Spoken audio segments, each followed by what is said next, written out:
dapat dibuka katanya paling cepat di perkiraannya sekitar bulan Juli, sehingga kontrak baru dapat dilakukan bulan Juli. Tapi ada ya kita doakan saja bisa lebih cepat dari bulan Juli sehingga pelaksanaannya tidak harus 5 bulan seperti yang kita khawatirkan, tapi mungkin bisa lebih panjang, misalnya dari 5 bulan jadi 6 bulan dan sebagainya. Tapi kalau pahitnya ya itulah bulan Juli. Jadi tinggal 5 bulan kurang. Silakan. Target kontrak tadi bulan Juli sudah disampaikan. Jadi kita rencananya akan melakukan verifikasi kelayakan luring ya. Walaupun ada beberapa sebagian kecil prodi atau perguruan tinggi yang akan daring, tapi sebagian besar luring.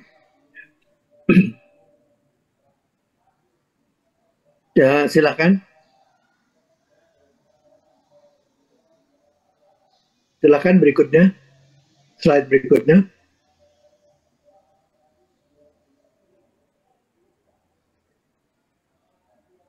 Jadi fokus verifikasi kelayakan itu pada aktivitas, mekanisme pelaksanaan, dan kesesuaian mitra. Ya, eligibilitas PKKM dan internal PT, ya, anggaran, ya, eligibilitas dan kelayakan anggaran. Artinya ada seringkali ditemukan usulan-usulan anggaran yang tidak eligible sebetulnya, jadi tidak bisa didanai oleh PKKM. Dan kesesuaian dan kelayakannya dengan target IKU maupun IKT ya. Atau IKA, ISS, MBKN. Silakan.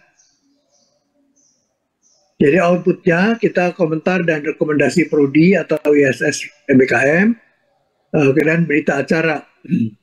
Itu karena harus dilaksanakan pada kesempatan itu juga, jadi waktunya memang sangat pendek dan biasanya kan ini sudah tahun kedua ya, sudah ada pengalaman tahun pertamanya bahwa RI yang dulu namanya RAB untuk tahun pertama, maka yang sekarang RIP-nya itu memang harus solid betul, artinya tidak ada keraguan dan sebagainya karena kontraknya itu nantinya mengacu pada RIP-nya itu dan berita acara. Silakan. Jadi mekanisme VK-nya mungkin paparan pembahasan mungkin udah nggak lagi ya, tapi paparan pembahasan dari RIP tahun kedua ya. Kemudian hal-hal yang dulu ada di proposal tahun pertama, tapi setelah pengalaman tahun pertama kalau ada penyesuaian kembali itu yang diuraikan di situ.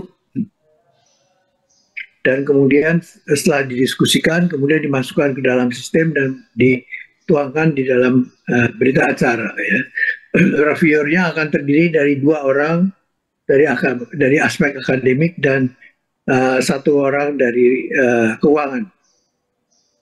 Silakan. Diunggah ke sistem. Ini seringkali para penulis proposal itu tidak cermat ya, sehingga sehingga akan makan waktu lama sekali waktu mengunggah ke sistem karena tidak berhasil ya. Misalnya saja kode aktivitas tidak cocok ya, kemudian pagu persentase anggaran tidak sesuai dan sebagainya. Itu sangat dianjurkan bahwa lihat dengan cermat panduannya, terutama lampiran 5. Sangat harus dengan teliti dan cermat dilihat di situ. Kemudian besaran bantuannya, besaran anggarannya itu tidak ada harus dalam ribuan ya, jadi 0000 gitu. Jadi tidak ada dalam 1 rupiahan gitu. Soalnya nanti tidak bisa diunggah. Silakan berikutnya. Ini karena sudah pernah dulu, jadi saya skip saja, cepat saja. Ya, mengusul program aktivitas IKU dan anggaran dalam berita acara. Kemudian saran untuk evaluator, saran perbaikan setiap prodi ISS direkomendasikan maupun yang tidak. Jadi nantinya di dalam berita acara itu hanya ada RIP sama IKU, RIP dan IKU. Jadi sama, dan komentar reviewer. Ya. Jadi RIP usulan kegiatannya sendiri tidak dalam berita acara, tapi harus diperbaiki sesuai dengan komentar reviewer, karena nanti pada waktu monef acuannya adalah komentar reviewer. Sehingga kalau itu tidak diperbaiki, maka akan ada perbedaan, ketidaksesuaian yang menyebabkan monefnya Anda jadi jelek penilaiannya. Silakan. Format berita acara mungkin terlalu kecil, tapi kira-kira begitulah karena sudah pernah. Jadi saya rasa sudah ada paham lah. Ya. Maaf. Berikutnya. Ini lampirannya begini. Nah, mungkin nanti Pak Basdian juga nanti akan menerangkan kode aktivitas ya. Sekali lagi kode aktivitasnya itu harus precise, akurat, karena itu menjadi acuan ya, ya di dalam sistem. Sistemnya mengacunya kepada kode aktivitas dan subaktivitas. Nggak boleh salah jadi. Silakan. Selanjutnya, next. Ini jadi kira-kira kita perkirakan setiap prodi itu 2 jam, ya. 2 jam sehingga dalam satu hari itu bisa sekitar 5 prodi. Kalau satu PT 1 prodi, maka akan ada bisa 5 PT, 5 perguruan tinggi satu hari. Pada hari keduanya kembali kita lihat hasil perbaikannya, kemudian dituangkan di dalam berita acara. Silakan. Ini yang luring seperti ini. Ada sebagian yang daring. Next. Yang daring seperti ini. Verifikasi kelayakan sesi 1, sesi 2, dan sebagainya. Dan sama hari keduanya kita tanda tangani berita acara. Silakan.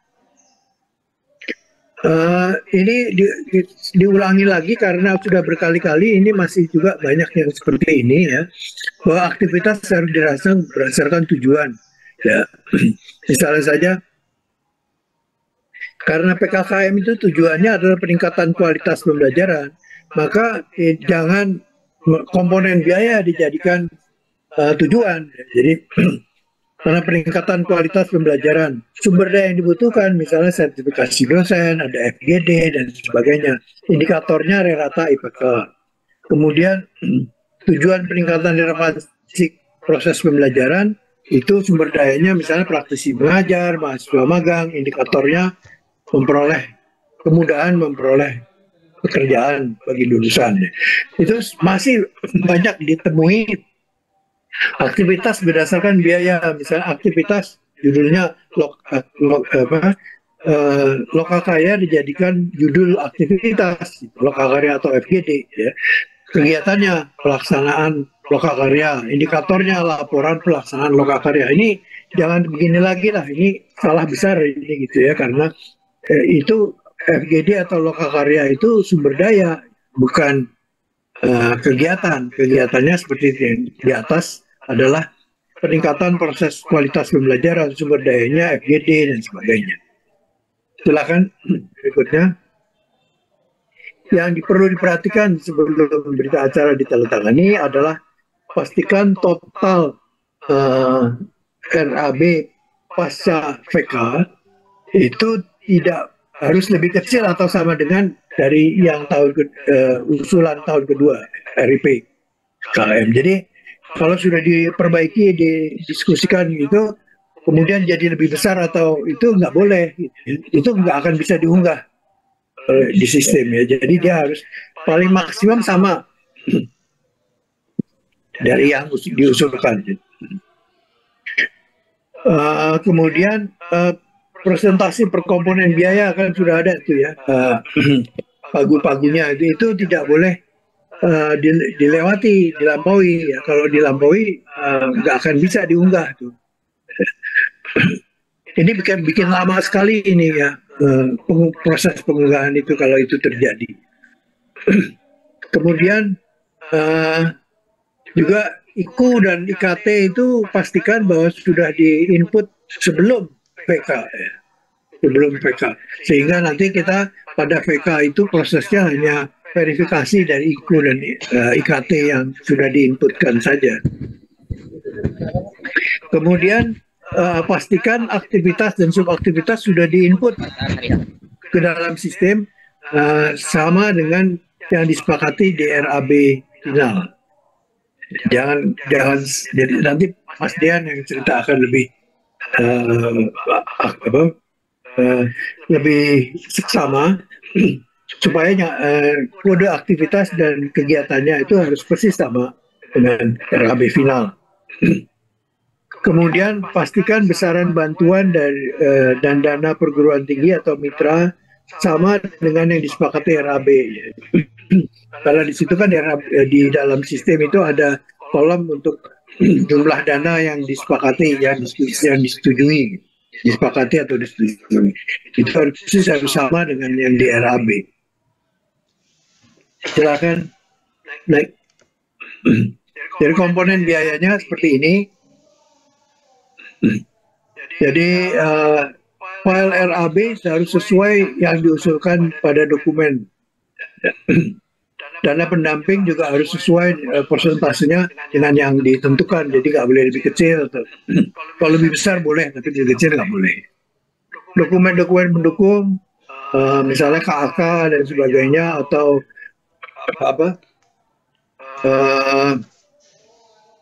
link kepada misalnya di pembelian peralatan tuh ya, ada link kepada vendor atau vendor apa ya bahasa Indonesia, penyedia jasa atau penyedia supplier ya, itu sudah harus dicantumkan juga dan dicek ya benar nggak tuh waktu diklik dia nongol di sana gitu. Sering-sering dicantumkan di situ karena ngambil dari e-katalog, tapi ternyata waktu diklik waktu VK dia nggak keluar. Jumlah MBKM mahasiswa yang mengikuti MBKM mandiri itu nanti kita sana, tadi yang ditanyakan juga di dalam chat itu, KAK dan kemudian capaian IKU dan IKT. Next. Ini pagu proporsinya ya, jangan sampai dilewati. Terutama yang harus diingat adalah terutama untuk ISS MBKM itu nanti, ini prodi ya, ini masih prodi.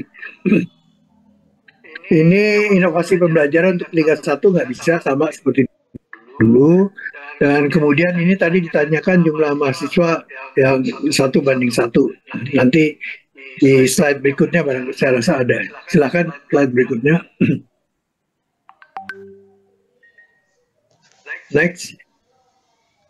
Ini untuk ISS. Nah ini untuk pengembangan sistem itu kan 300 juta maksimum. Tapi kalau yang karena ini tahun kedua, tahun satunya itu sudah mengusulkan 300 juta, yang tahun keduanya ya nggak bisa lagi gitu ya. Sudah habis jatahnya gitu ya. Jadi tidak bisa diusulkan lagi untuk pengembangan sistem informasi ya. Kecuali mungkin untuk perbaikan kalau yang dibutuhkan, tapi mestinya jumlahnya, nilainya jauh lebih kecil dari itu.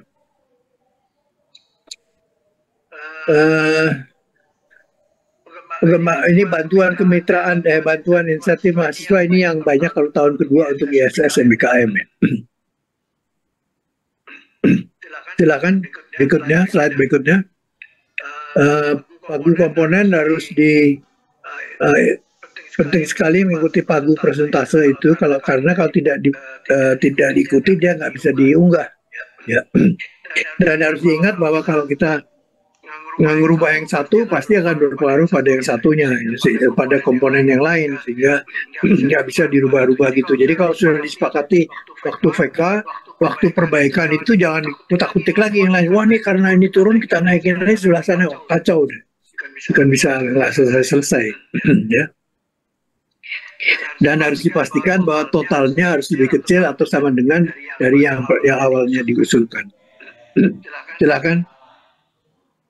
Naik. Jadi ini lampiran 5 ya.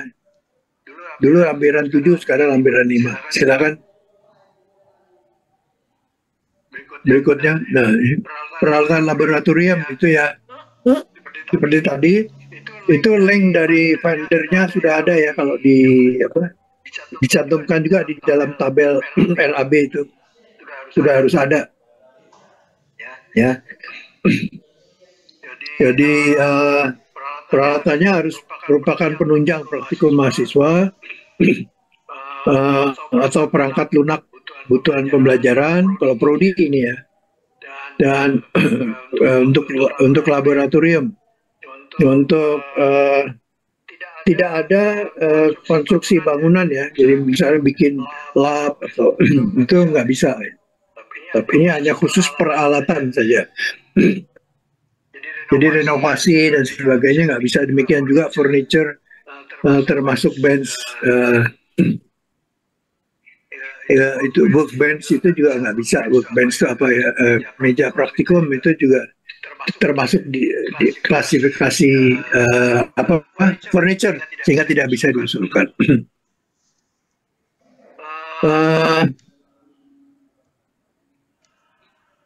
Ini yang nggak bisa seperti tadi ya. Oke. Berikutnya, ini diingatkan lagi bahwa harus mengikuti Kepres Inpres 2022 ya untuk TKDN-nya. Kemudian harus ada 2 vendor penyedia vendor di dalam tabel itu ya. Dalam tabel RAB-nya itu kalau peralatan sudah harus begitu. Kemudian itu juga sudah harus termasuk pajak, ongkos kirim, serta biaya instalasi dan sebagainya, sehingga nggak ada. Sebab kalau tidak dimasukkan itu tidak bisa minta biaya tambahan, kecuali itu dibiayai oleh perguruan tinggi sendiri. Silakan next. Pengadaan peralatan itu yang ingin diingatkan bahwa ini bahwa peralatan banyak sekali yang mengusulkan peralatan yang cepat, yang syarat teknologi mutakhir ya. Itu seringkali dia cepat berubah, misalnya saja monitor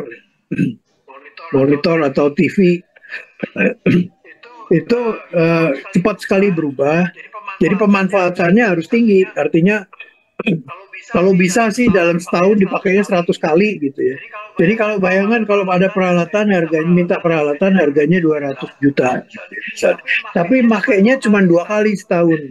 Tahun depan pada akhir tahun sudah ada model baru yang lebih canggih, lebih murah harganya.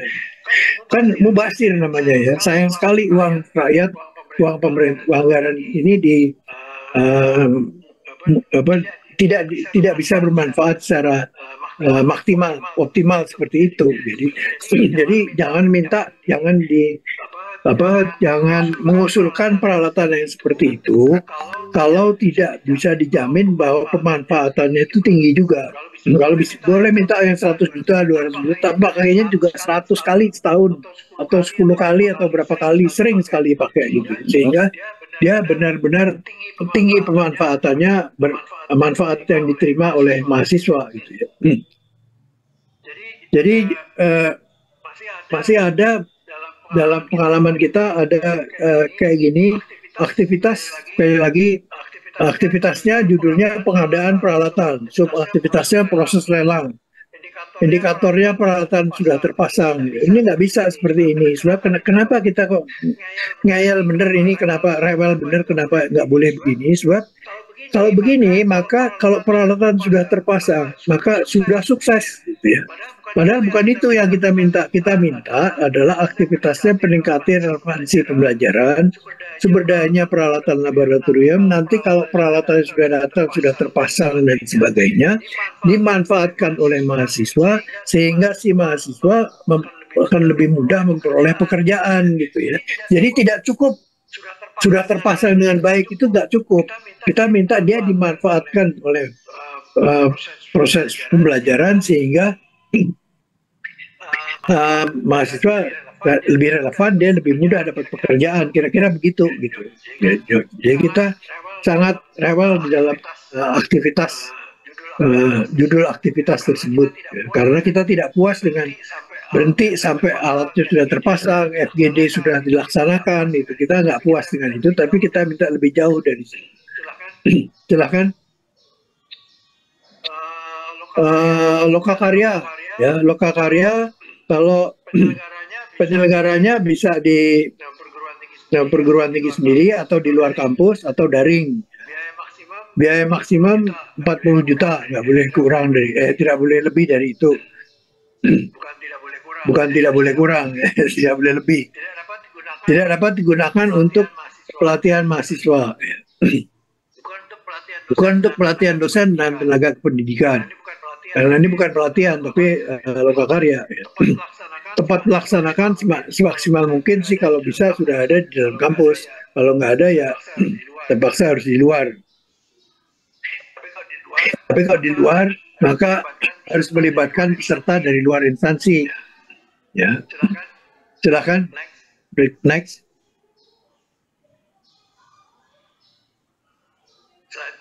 Slide berikutnya.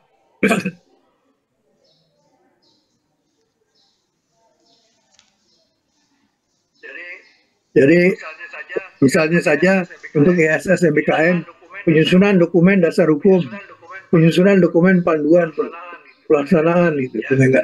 Ya misalnya. Ini contoh aja kelihatan.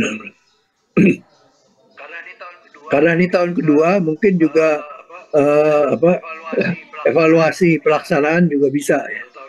Dalam tahun kedua. Jadi tahun kedua kalau baru bikin dasar hukum ya terlambat udah. Seperti tadi bisa di dalam kampus, di luar kampus bisa daring. Silakan. Next. Jadi FGD ya. FGD itu ini namanya juga lokakarya FGD. Jadi kalau itu adalah forum diskusi dua arah. Jadi kalau pelatihan kan satu arah. Kalau pelatihan satu arah namanya ya bukan lokakarya. Karena dia diskusi, maka supaya efektif jumlah peserta nggak boleh terlalu banyak, maksimum 20-30 orang lah gitu ya. Dan juga harus diingat bahwa penyelenggaraan lokakarya ini sangat membutuhkan waktu dan tenaga gitu ya. Sebelumnya tuh pengalaman kita waktu PK itu banyak yang mengusulkan banyak sekali FGD karena dapat honor kali di situ ya. Padahal contohnya misalnya mengusulkan lokakarya 15 kali dalam setahun. Dosanya cuma 8 gitu ya. Dia bisa nggak pulang-pulang ke rumah itu ya. Ngajar aja nggak sempet. Ngurusin lokakarya melulu ya. Bahkan pulang ke rumah juga nggak sempet. Ya. Sehingga banyak yang tidak bisa terlaksana gitu. Jadi tolong betul-betul visibility-nya, kelayakannya dikaji betul ya. Jangan terlalu banyak ya. Harus mempertimbangkan jumlah dosen yang ada. Dosen itu harus melaksanakan PKKM, masih harus mengajar, meneliti, PKM, administratif dan sebagainya. Slide berikutnya silakan.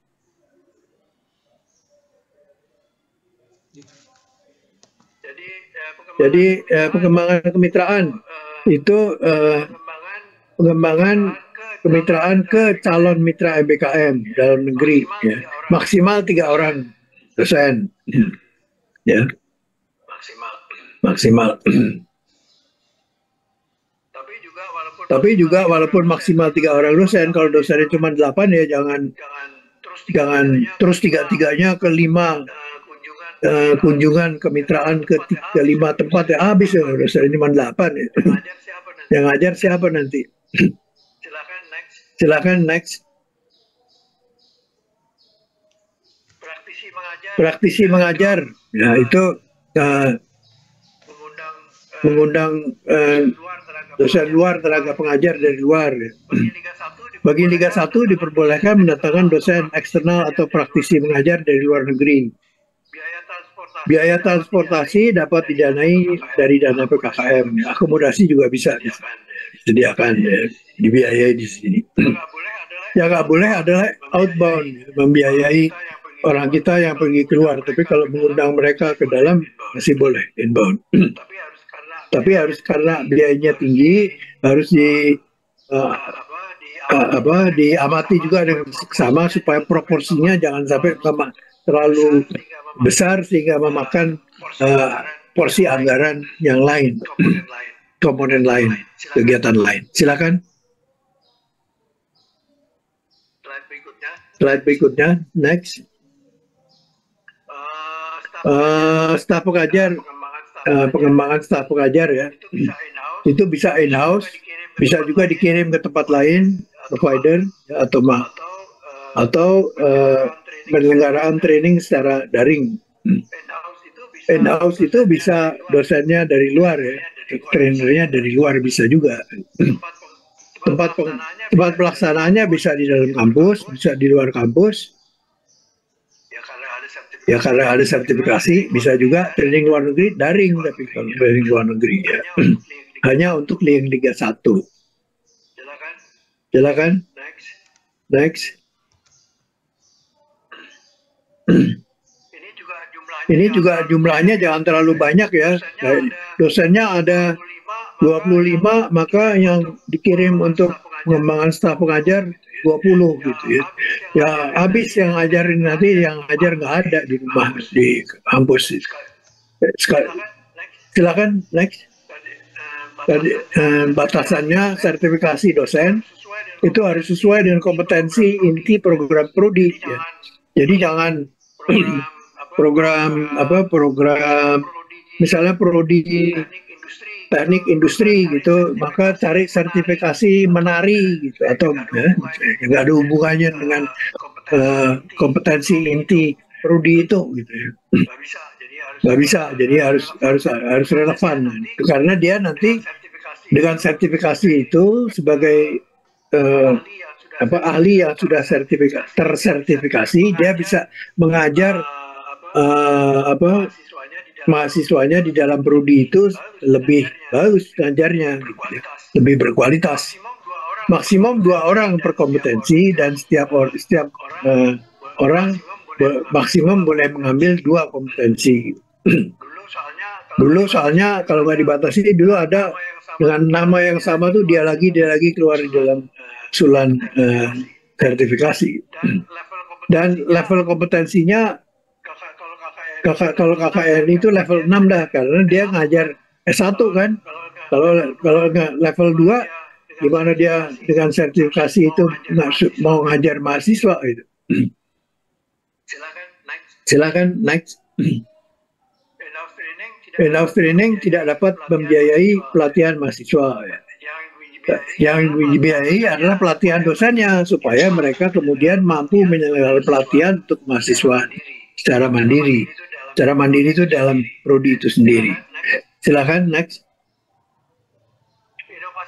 Inovasi pembelajaran tidak bisa untuk Liga 1 ya, tapi jadi misalnya saja untuk case study atau project base ya, itu 30 juta per maksimum ya, 30 juta per mata kuliah berdasarkan skala prioritas, keluarannya RPS, sumber belajar, video dan sebagainya, dan harus dievaluasi oleh unit pengembangan pendidikan lembaga yang setara dengan PT pengusul. Artinya dia tidak bisa dievaluasi oleh prodinya saja gitu, tapi kalau bisa di level PT itu ada unit pengembangan pendidikan yang juga mengevaluasi.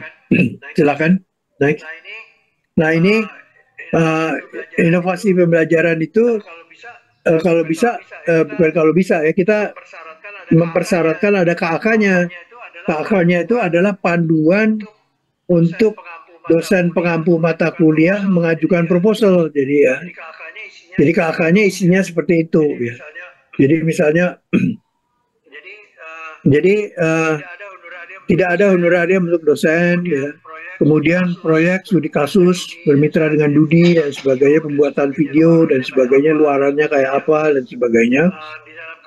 Di dalam KAK itu detail anggarannya, jadi tidak boleh 30 juta gitu ya, bulat itu nggak bisa, ongkoan gitu nggak bisa, tapi dia harus detail. Jadi buat beli beli habis berapa, buat ini berapa dan sebagainya dan sebagainya. Hanya untuk Liga 2 dan Liga 3. Ya kemudian kalau lebih dari harapannya sih lebih dari satu ya. Jadi kalau dosen pengampunya itu usulannya ada 3 gitu misalnya, nanti diseleksi oleh tadi unit pengembangan pendidikan di level PT, dan kemudian yang menerima hibah itu 1 atau 2. Silakan. Next. Bantuan insentif mahasiswa mengikuti MBKM itu insentif untuk melaksanakan MBKM ini ya. Itu ada transportasi. Kalau di luar kota maka 1 kali transportasinya ya, pulang PP artinya 1 kali PP. Kalau di dalam kota maka dia dapat transportasi dalam kota. Kalau yang luar kota ada bantuan biaya hidup maksimum 1,2 juta per bulan. Kalau di dalam kota tidak ada bantuan biaya hidup. Kemudian yang penerima KIP itu berbeda rate-nya ya. Kemudian untuk bantuan kewirausahaan mahasiswa itu bisa untuk maksimal 3 kelompok. 3 kelompok, jadi masing-masing bisa sampai 10 juta. Tapi ini kompetisi ya, kompetisi. Jadi kemarin-kemarin itu ada yang disediakan, hibah yang disediakan 3 kali 10 juta. Ya, pengusulnya ya 3 pengusul, 3 proposal, ya nggak bisa kalau begitu ya. Yang ideal tuh kalau bisa 3 kali lipat. Jadi kalau mau memberikan hibah untuk 3 pemenang, maka paling nggak usulannya yang diterima itu harus ada 9 lah. Gitu. Jadi 1 banding 3. Ya ini juga ada KAK-nya ini. Seperti tadi ya, seperti untuk inovasi pembelajaran harus ada KAK-nya. Panduan untuk kelompok mahasiswa mengajukan proposal. Kemudian ini pengembangan diri mahasiswa melalui lomba ya. Tidak eligible untuk ISS MBKM. Ini lomba nasional atau internasional. Itu pendanaan untuk maksimum 3 orang atau kelompok. Atas saya. Ada yang bocor. Tolong di mute dulu yang lain. Kemudian pembiayaan hanya untuk pendaftaran dan komponen perjalanan dinas golongan 3 kepada kelompok yang itu tadi ya, maksimum 3 orang. Silakan berikutnya. Next slide. Nah ini tadi yang ditanyakan tadi ya. Bantuan untuk prodi, kalau yang tahun lalu 2023 X mahasiswa, jadi jumlahnya X mahasiswa, maka tahun 2024 maksimum yang bisa dibantu adalah X juga, gitu ya. Jadi kalau dulunya tahun 2023 mengirimkan 50 mahasiswa dengan biaya mandiri ya, biaya mandiri itu bukan termasuk biaya yang dibiayai oleh Kemendikbud, entah itu flagship program atau program lain yang biaya, tapi biaya mandiri, entah mahasiswa bayar sendiri atau mitranya yang bayarin gitu ya. Misalnya 50, maka tahun ini bisa dibantu 50 juga maksimum ya. Kalau tahun 2023 kurang dari 10 atau tidak ada sama sekali ya dengan biaya mandiri, maka tahun 2024 maksimum 10 mahasiswa ya. Jadi itu terjawab tadi pertanyaan yang di chat tadi. Kalau yang ISS MBKM semua liga, kalau yang tahun 2023 X mahasiswa sama seperti Prodi, tahun 2024 X mahasiswa juga. Kalau Liga 1 ya kurang atau 0 mahasiswa dibiayai mandiri, maka tahun 2024 maksimum 20. Liga 2 tahun 2023 kurang dari 15 atau 0, maka maksimum 2024 15. Liga 3 maksimum 10.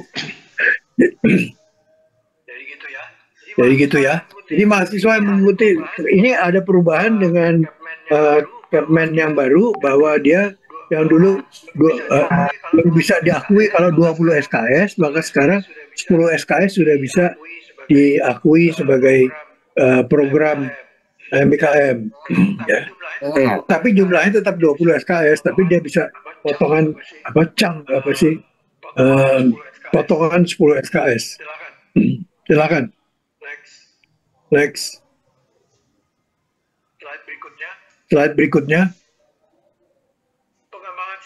Pengembangan sistem informasi ini harus terintegrasi ya, jadi nggak bisa berdiri sendiri dengan siap dari perguruan tinggi tersebut ya. Ini menggunakan metode swakelola, jadi harus di outsource, nggak bisa dibikin sendiri ya. Ini kita mau kembangkan sendiri, itu nggak bisa ya. Kalau mau dikembangkan sendiri ya cari CV atau apa yang sebagai kontraktor gitu ya. Karena dia harus di outsource, diswakelolakan oleh pihak ketiga. Silakan. Dana pendamping ini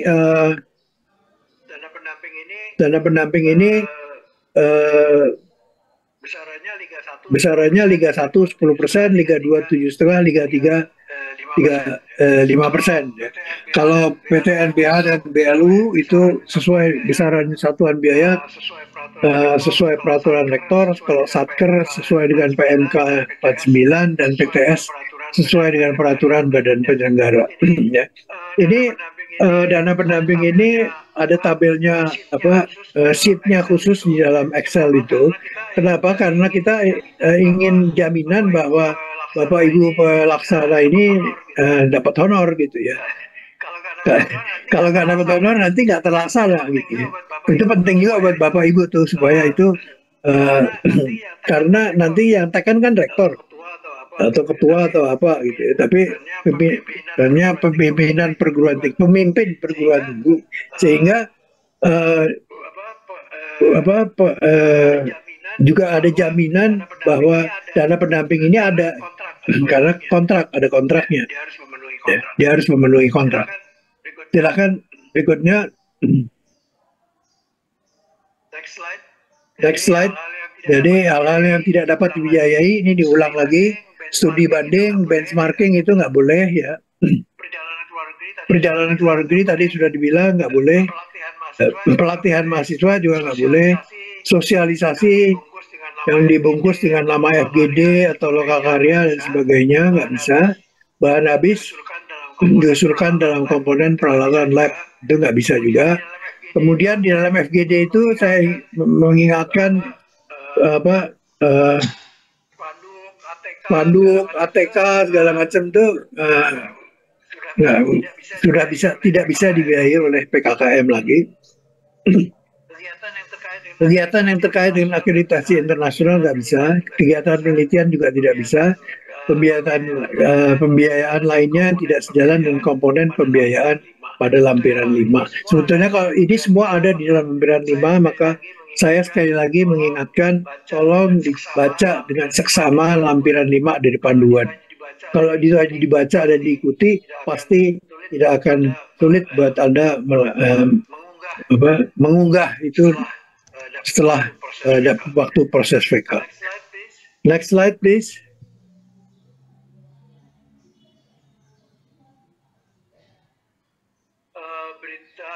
Berita acara ini, karena berita acara itu menjadi dasar penetapan dia berdasarkan kontrak, dan itu yang diaudit oleh BPK dan Inspektorat Jenderal ini, mohon itu kita sangat seksama ini menyusun ya berita acara dan RAB, karena kalau enggak nanti Bapak Ibu bisa kena penalti, kembalikan duit dan sebagainya, repot nanti ya. Itu jangan sampai terjadi lah, hal-hal seperti itu. Silakan berikutnya. Saya rasa ini kita sudah hampir habis nih waktunya juga nih. Selamat bekerja dan terima kasih atas bantuan dan perhatian Bapak Ibu semua. Waalaikumsalam warahmatullahi wabarakatuh. Waalaikumsalam warahmatullahi wabarakatuh. Terima kasih banyak Pak Bagio atas pemaparannya yang sangat detail mengenai komponen biaya. Tadi secara rinci sudah disampaikan komponen apa saja yang diperkenankan dan tidak diperkenankan beserta